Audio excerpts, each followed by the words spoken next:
17 of Sports Den. Bill Hupp flying solo tonight, steering the Sports Den ship through another murky waters of another Monday. We've got plenty of hoops coming up for you, a big hockey preview.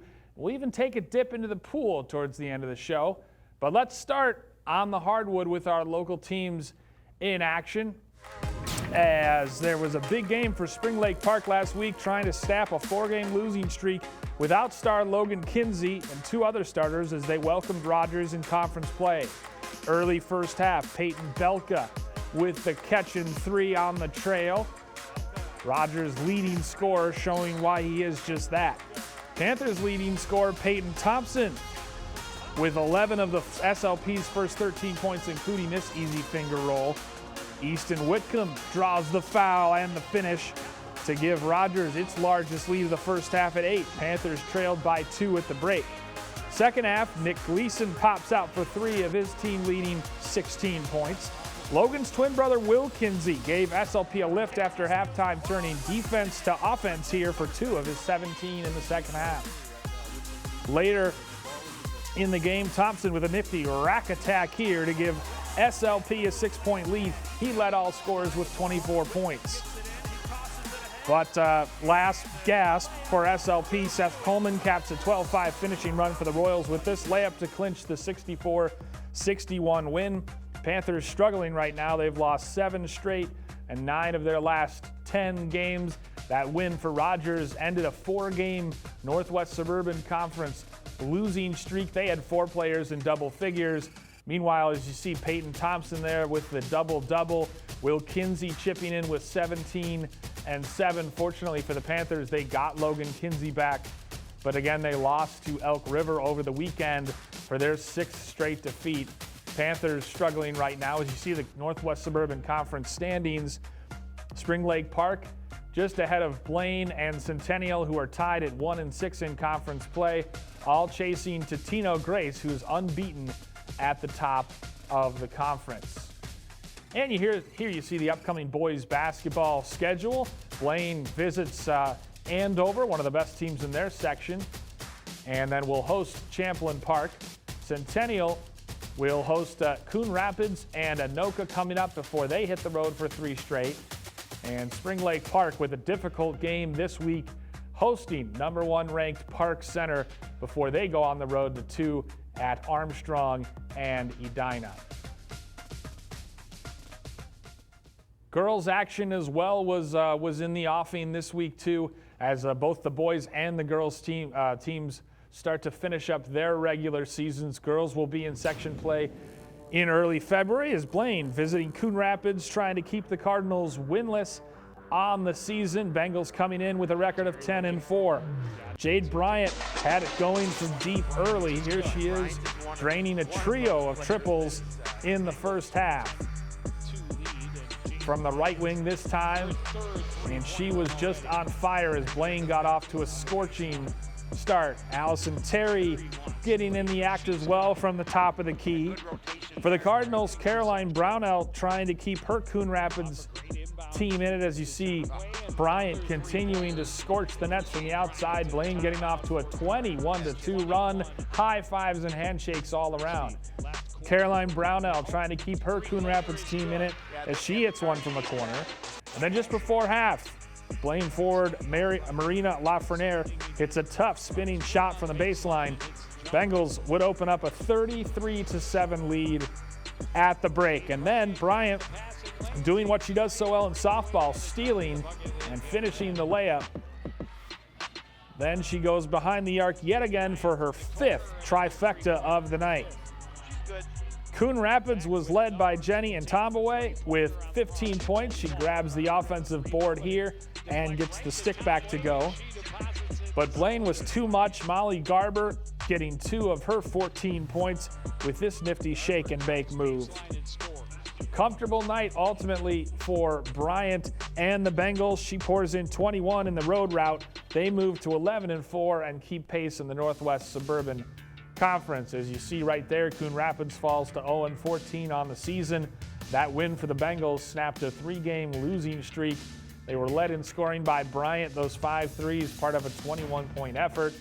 as you see a comfortable 22-point win for the Bengals. As we look at Northwest Suburban Conference standings, Blaine keeps pace with Centennial. Two of our teams tied or near the top of the conference with 6-3 records. Spring Lake Park more towards the middle with a 4-5 record in conference play. Maple Grove pacing everybody with an unbeaten conference record. Upcoming girls basketball schedules. Blaine hosts Andover in a good one this week before visiting Champlin Park later in the week. Centennial, a couple road games this week at Coon Rapids and at Anoka. And Spring Lake Park visiting Park Center before hosting Armstrong and then visiting Lakeville North in a tough one on Saturday. So a busy week for the Panthers coming up as they try to get over the 500 mark. Couple big games in hockey this week as well that we'll have for you live on North Metro TV. Centennial, Spring Lake Park. They're having a good season this year, but they are hosting a tough one in top-ranked Andover. Huskies just beat Edina, number 2 in the state, 4-0. They're off to a 19-0 start. Meanwhile, Centennial SLP has lost 2 of its last 3. So tough one to break that streak against Andover, but you never know what can happen.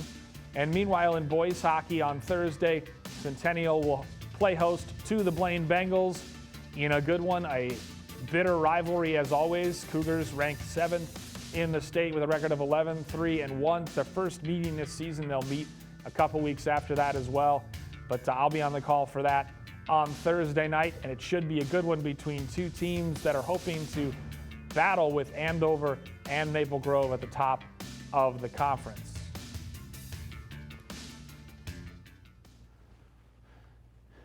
But the action extends as well as we go from frozen water to liquid water. They're swimming this time of year, and Champlin Park visited Centennial in boys swimming and diving at the Centennial High School pool.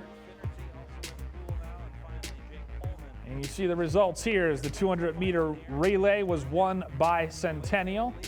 200-meter varsity medley relay won by Nick Jacobs. And then Alan Fame, there's Jacobs, who won the 200-yard freestyle. Here's the 200-yard individual medley. That was won by Champlin Park's Elaine Pham. 50-yard freestyle was won by Centennial's Connor Herbricksmeyer. He had a nice night, 100-yard, and then we hoping to make a splash or not in the 1-meter diving. Centennial's Sawyer Salata ultimately won it for the Cougars. The Russian judges gave it a 6.5 on the dive meter.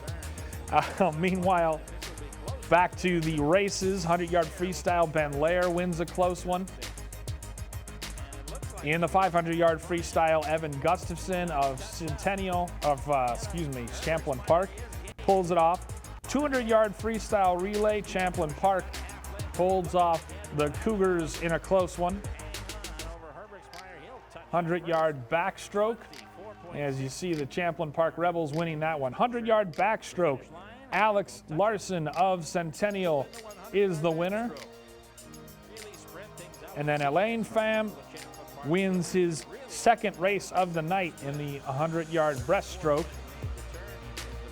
And to cap it off, the 400-yard freestyle relay won by Centennial, as that wraps up action in the pool. So a busy time of year, as always, in high school sports. We're now, if you can believe it, more than midway through the month, nearing the end of the month of January. Before you know it, sectional time will come up in all of these sports, in basketball and wrestling and hockey, swimming and diving. Apologies if I'm forgetting any others. But playoff time coming in February, and we'll have all of the highlights from those matches on Sports Den, so stay with us for sure. There's a lot of good stuff coming up. Next week, Blythe will be back for episode 18. Until then, I'm Bill Hupp. Thanks for joining us in the Sports Den. Good night.